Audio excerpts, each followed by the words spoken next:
Hello and welcome to another episode of Raw Chatter, the podcast where we talk about all things unfiltered, truthful, honest, and a lot of the time, the stuff that you are talking about behind closed doors, but don't necessarily speak about out loud in case you're worried about being judged or judging yourself. Today, I've got somebody who's going to talk to us on a topic that is full of misalignment and judgment and all kinds of stories and myths.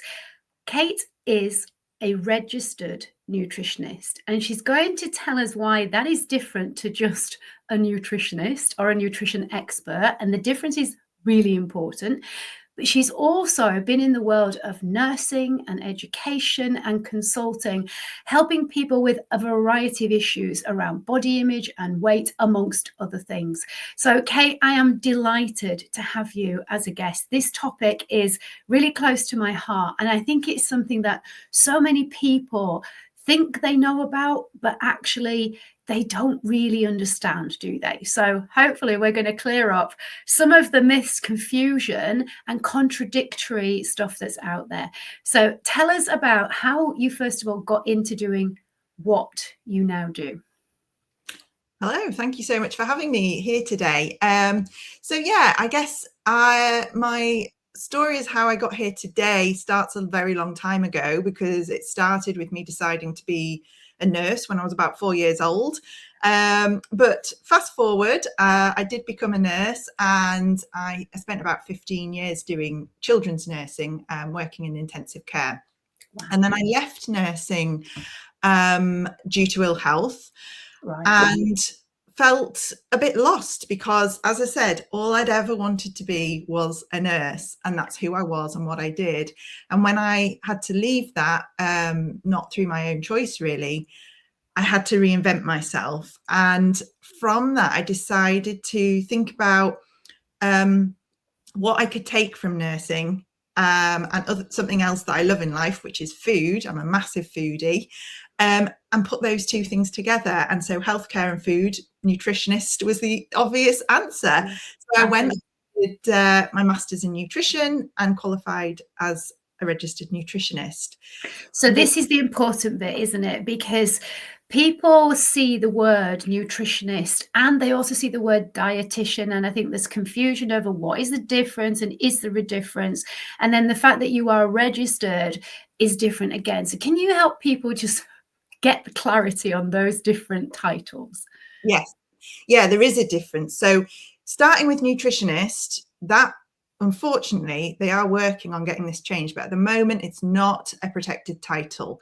So anybody can call themselves a nutritionist. Often they do. They might have done a very small amount of training, if any at all.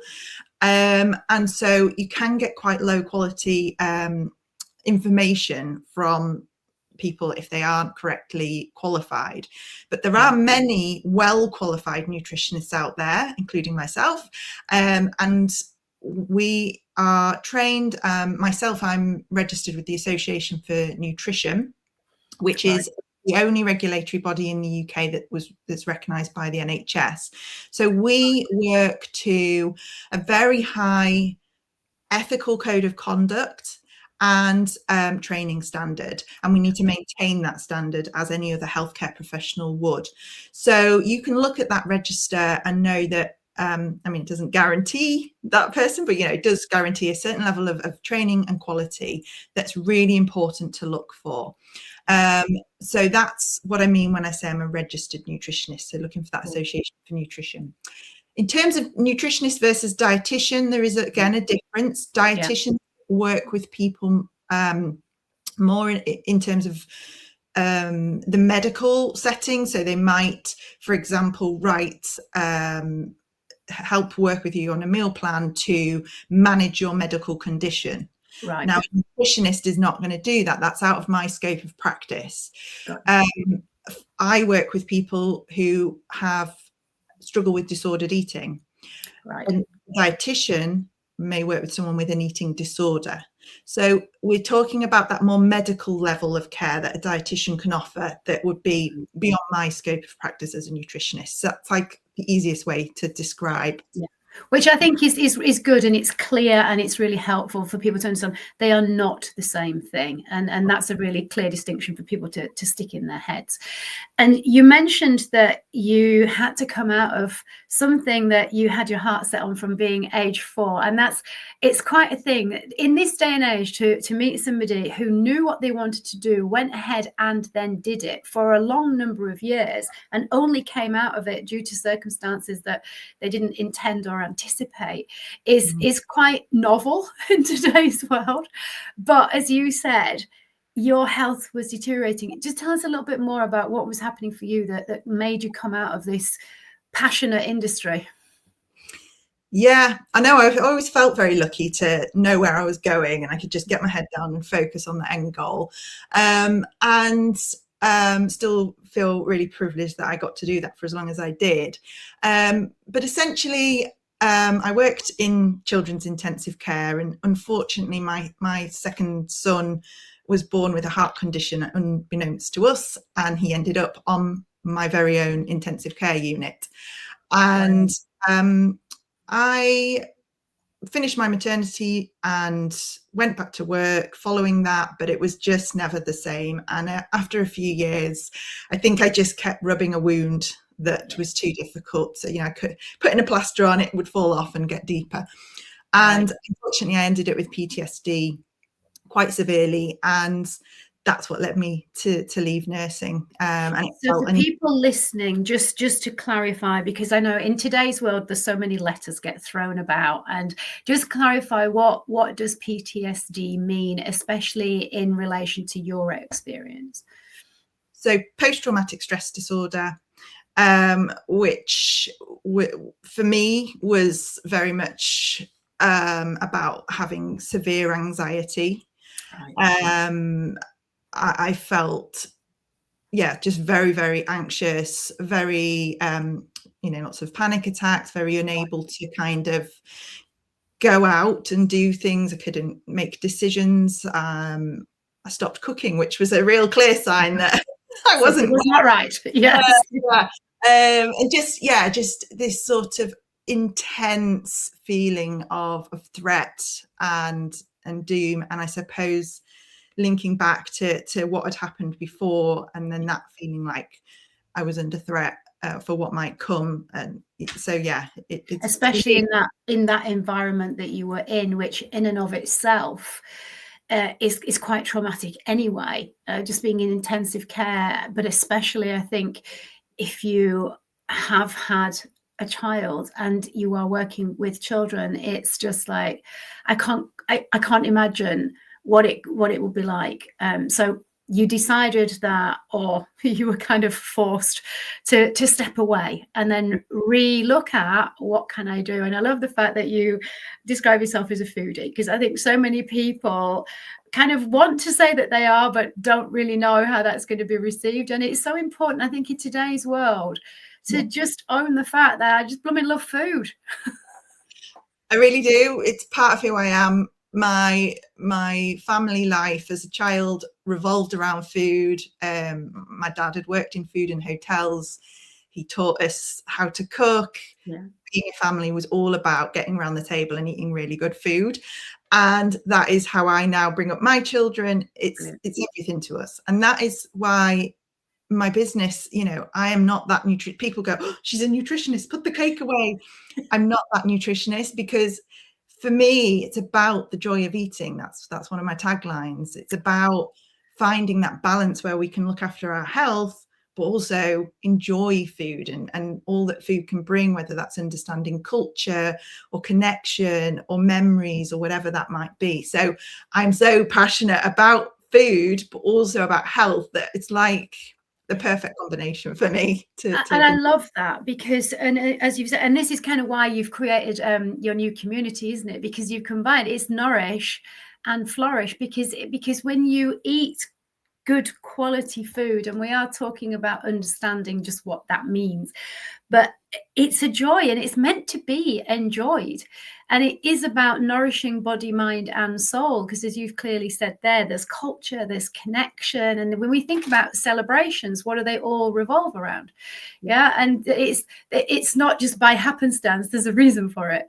So tell us more about just what you actually want people to understand, that they get so confused and there's so much contradictory stuff out there. And what is the stuff that lights you up to talk about? Well, yeah, I guess when you become a nutritionist, you start talking to people about how to eat healthy, and you very quickly realize most people already pretty much know that. But what they don't know is, why can't they eat healthy? Why is it that they keep falling into these traps, going round and round in these cycles? And what you see is, it's quite sad, really, that where I find food brings me joy and connection and memories, and other people, that's really anxiety provoking, because they've got these food rules that society has imposed on them, or the latest diet or fad, and they feel really anxious to move away from that. And so anything they eat that doesn't fit within these rules, they feel a failure.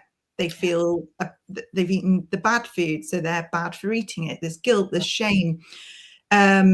They're then turning to food to help deal with those difficult emotions, which gets them further into this cycle. And food sort of becomes the complete opposite of what I describe it as it becomes this thing they have to think about several times a day, but it just takes over all of their brain space, makes them feel really anxious, and worst of all, shameful. And that is what I want to help people move away from, so that they can understand you actually can have the balance of health and being able to include all foods and enjoy those. So I am really passionate about that, because it's not just about, I'm not like anti-diet or anything. It's about how much this impacts on people. Right. This leads to huge amounts of self-criticism, low levels of self-compassion, anxiety in everything that they're doing, not being able to live in alignment with their values because they're too busy trying to follow these food rules, and feeling this friction in their life all the time, not being able to eat out with a friend without worrying about that, not doing as well at work. It's everywhere. It just goes throughout their life. So it's so important to overcome. You said something really important there as well, that there's it's social conditioning, and the diet culture and the availability now of so much variety of food, I think compounds the confusion around, well, what is actually healthy? And then we've got this idea that everybody's healthy is the same, and we know that that's not true, don't we? And also you cover, and I think this is so important, that there are certain brain things or brain ways, the way people's brains work, but also certain physiological issues that will cause people to need to change the way that they are eating. I'm thinking along the lines of people who have autism, for example, who may have certain issues with textures of foods, and which is very real. And it's not being a picky eater, which is a challenge for a parent, I suppose, if you've got a young child and you don't really know at that point if they have got any issues in terms of their brain function. But also for women with PCOS or anything that is not necessarily picked up on as being a reason why they feel, in inverted commas, out of control around, say, starchy, carby, sugary, floury foods. And understanding that is something that you can really help people to do, isn't it?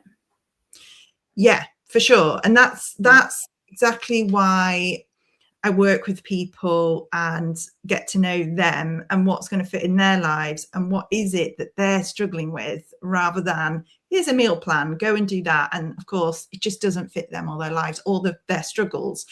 And, menopause, PCOS, neurodivergence, these are all things that mean that people might have particular struggles that they're trying to follow the kind of diet rules that they're given, but they don't fit. So they blame themselves. Oh, I just don't have enough willpower. I'm the problem. Yeah. So the shame and the guilt becomes worse. And then things like emotional eating become quite ingrained. That's a lot of the work I do, is helping people with emotional regulation skills, stress management, you know, not necessarily spending loads of time always on the food until a bit later down the line, because it's so important to learn these skills and tools so that you can manage the thoughts and the emotions in more helpful ways than just turning to food. And understand yourself. If you've got sensory issues around food, like you mentioned, and everyone's calling you a picky eater and telling you, oh, don't be so silly, you're going to internalize that and feel awful of it. But if you start to understand what's going on there and stop the blame and the shame and actually start to put things in place that are really going to help you, then of course that lightens the load and makes it easier to be able to then make the change. You know, if you can be your own support system rather than that teacher that's in the back of your head telling you you're rubbish, you know. So it's also important to think much bigger than just, what are you eating? Why are you eating that is the key. And I think that's such an important thing to emphasize, because it's going to be for different reasons on different days for different people. And it's not going to be the same all the time. And this is the bit that, as you said, the shame and the kind of the blame game and all of that guilt that people pile on themselves is because they are thinking that they have to follow this set of rules over here, but hang on, then there's another set of rules over here, and am I meant to do all of these rules, and then what if I can't? And this is where, you know, we've got people with food sensitivities who absolutely should not be eating certain foods, but are because they're healthy, and they're suffering with gastric distress and they're blaming themselves or their body, as opposed to not understanding just how they function. So when you are talking to somebody who potentially has got an issue and they're not sure what it is, it could be something like PCOS that's misdiagnosed, or it could be that they have neurodivergent, again, undiagnosed issues. Whereabouts do you start, and what is it that people need to know about having a conversation with you? That's where it always starts, a conversation. I always want to just get to know a bit more about that person before we agree to work together. Right. What is it you need, and am I going to be the best person to help you with that? I really always, that person is the most important. So wherever they can get the best help for them, that's the starting point. So obviously I want to help them where I can, and most of the time I can, but that's where it has to start. And then I can really, I had someone talk to me recently, and it started with something really, you know, surface level, and seemed like, well, there's not really anything I can help you with here, you seem fine. But a few questions later, and suddenly going, okay. So it's really unpicking and getting underneath the surface as to what's going on. And then, you know, there's definite themes. I work with people individually in a bespoke way, when in my one-to-one work, but there's always themes. So you know, there's always things that we can look at that are generally coming up for people struggling around with their relationship with food or their body. And those things tend to be things like, I say, emotional regulation, the self-critic, how do we build compassion, what is motivation, and how do we build that correctly? What are your values? How are we going to bring them in? Let's set goals that are actually meaningful to you. So all of setting up that before we even do any change with how you eat. There's so many different areas that we'll pull into, so that we can then work out, you know, how we can also then refine what you're eating as well. But it really has to start with what their struggle is in the first place, and then finding the solution to that, which we might not find straight away, because sometimes you try things, work through a process. So it's holding their hand through that process as well, where they may be struggling. And I think that's so important for people to know that it's not going to start with the food, and you're not going to be the food police and ask them, what are you eating? And you're not going to be judging. I think that's the most important thing for people to know, because I know when I have a conversation, that people have an idea, though they're going to get some kind of diet plan to follow and maybe an exercise program. And it's like, no, actually, that's like number 5 on my list of things to be looking at, because as you said, there's so much other stuff that we need to invite you to take a look at. And often when people have that conversation with you, it's the very first time they've spoken to somebody about, honestly, about what's going on, isn't it? And that means that initially you're not going to hear everything. It will uncover over time. It's a little bit like peeling the layers off an onion, isn't it? And over time, as people start to recognize that, oh, they can do things a little bit different, and actually it is okay, now we can peel off another layer. Which is great. So when you decided that you were going to go into this, just help people to understand, this is not to become a registered nutrition. It's like doing a degree, isn't it? This is not something that is just kind of surface. I know a little bit about food. You go deep into the science of it and understanding just how it works within people's bodies and brains. And this is a piece that I think is important for your new community, because as you said, it's not just about the food, it's about flourishing. So tell us more about what you want from this community and why you're excited about setting it up. Yeah, this is something I've had in my mind for ages and never taken the plunge to do, but decided 2026 was the year to go ahead. So it's only just open, Nourish and Flourish. So definitely wanting to invite people in and build a community, because I think my one-to-one work has its place. There's some people who have got more complex needs that need that deeper work, but there's other people who actually, with the right community support, and obviously me bringing in my professional support in there as well, could move themselves through a process. And so I'm hoping I can help more people by offering the community, because it's more accessible in terms of cost and in terms of time, and it's something you can do when it suits you rather than having to be at an appointment at this point or whatever. So in the community, I'm hoping to, obviously, we'll talk about nutrition, give nutrition information, but I also love nutrition myth busting, because there's so much out there that's just, well, mind-blowing. Mind-blowingly bonkers. I love doing that kind of thing. So there'll be that sort of stuff going on.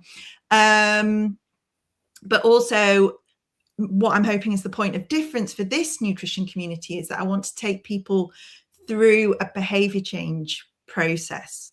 So I'm not just kind of putting a post going, oh, we should eat this much fiber each day. Actually, how are we going to use behavior change strategies to kind of put some change in place around that? So there's like a monthly challenge every month that applies that behavior change approach to it with worksheet, and we do celebrate wins, because that's a really important part of motivation. Just every week noticing there's something that you've achieved, and that gives you more motivation to continue. But we also reflect each week what's gone well, what's not gone well, and what's my plan for my next action next week, so that you are constantly thinking about what it is that you're trying to achieve. And you don't all have to be achieving the same thing. It's just a process. And then hopefully, as the community builds, we've got people in there who are coming in with similar struggles, or who perhaps have, oh, I did this and it really helped me. And, beyond just what I can offer, they've got the lived experience. Absolutely. And they can help and support each other. And that is, again, a really important part of motivation. So I am really excited about what it can become, and how actually it could be a really accessible way for people to get some pretty decent support through a community approach. So I think it sounds ideal, because I think in today's world we are bombarded, aren't we, with so much stuff, especially on social media. And we know when it comes to like body image, especially, things go in cycles. You know, we've had the skinny, you know, emaciated look, and then it went back into the big boobs and bum, and then the tiny waist, and hello, we're back into the skinny look again. And all of these things are in fashion, but they're cyclical. But there are people who will get sucked in, who may not remember it the first time round, or maybe will be a different age now to what they were, and it didn't bother them then, but maybe it does now. And this is where the power of community, I think, can't be underplayed, because groups are vitally important, as you say, because you can share and you can talk about it with somebody who you know is going through similar issues to you. So already there's an unspoken connection, there's a bond there. But also recognizing that if somebody else has the guts to say something that you didn't dare, but now they've said it, you can open up about it. That is powerful. That is probably more powerful than you can get in, say, a one-to-one consultation, unless you really know that person very, very well and you've got an incredible relationship. And of course that is possible, but it's so much faster, I think, in a group, and it's so much easier, isn't it? Yeah. That's definitely known as a concept. It's known that community is really important to make change, to have the accountability and the support. And people are looking for that. When you're on social media, it's called social media, you're looking for that social connection of other people who might be going through what you're going through, or might have the answers to your problem or whatever, or just to connect in some way. But unfortunately, as you say, on social media, there's a lot of stuff out there that can be really quite damaging. And a lot of nutrition these days, it's being kind of sold as fear-mongering. The whole ultra-processed food debate right now, it's fear-mongering way more than it needs to be, and it's not giving the facts of the situation. Or you've got things like the trends in terms of the skinny, you know, nothing tastes as good as skinny, and these kind of messages, that when you're really struggling and feeling alone and desperate, you know, you're vulnerable to those messages. It's not your fault. So my community is going to be all that isn't that. It's not going to be fear-mongering. It's not going to be dramatic messages. It's just down to earth, honest, real, evidence-based advice, which will hopefully attract them people who are fed up of all of that noise and just want a calm, comforting place to come and to explore these issues and to make some change. Just small steps. We're not looking at any grand changes. Make those changes together. And you know, I'm not perfect.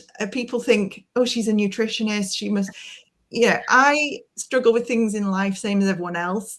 Can be as much as part of that community as the members. So we're all in it together is the way. Well, we're all human. And I think this is the bit, isn't it? There's allowing yourself to recognize you are a human. And if you're a female, you're going to be behaving in certain ways within your cycle as well, and at different seasons of your life. And that is also okay. And and let's normalize the stuff that we've tried to tell ourselves is bad or is wrong. And let's celebrate the fact that, we're not all the same. And that's also okay. So I'm really excited for this. So I'm going to put obviously all of your links in the show notes and in the description. So don't forget, folks, if you are watching on YouTube, give us a like, give us a thumbs up, give us a subscribe. If you're watching or listening rather on Spotify and Apple, then follow. Because the more people who get access and listen to this podcast and pass it on to those who will find it useful, the more we get amazing people on like Kate who can really help you to create the health and the lifestyle that you want. So, Kate, I'm going to ask you, as I always do, the final question that I ask all my guests on my podcast. What is the one thing that you would like the listener to leave this podcast episode with? I guess out of everything we've said today, maybe that last point is the most poignant, that, you know, we are all human. I I talk about that a lot with my clients, understanding that to make mistakes, for things to not be perfect. Perfectionism is something that really blights a lot of us. That is part of being human. And when we can learn to kind of find some acceptance in the things that we like about ourselves, and maybe also the things that we struggle about ourselves, then we can accept ourselves as a human. And I think that is a very grounding and helpful perspective to have. So maybe that's the one message that's we can end on. Yeah, I absolutely love that. I think it's so important. And it's one thing we didn't mention, and I've no doubt you will talk about it so much more when people join up to the community, because I'm sure people will, is this compassionate mindfulness. And that's really what you've just described, isn't it? It's that acceptance that we're not meant to be perfect because we are human. Exactly. Brilliant. Thank you so much, Kate. I really enjoyed our conversation. Please, as I say, folks, do subscribe. Please tell your friends about it. Pass this episode on to somebody if it's not necessarily rocking your world, but you know somebody who is definitely struggling, then let them know about it. And I'm going to leave you with this, as I always do. We only have one life, as far as we know, and one body. So please look after it, because it is looking after you. And until next time, take care of yourselves. Thank you.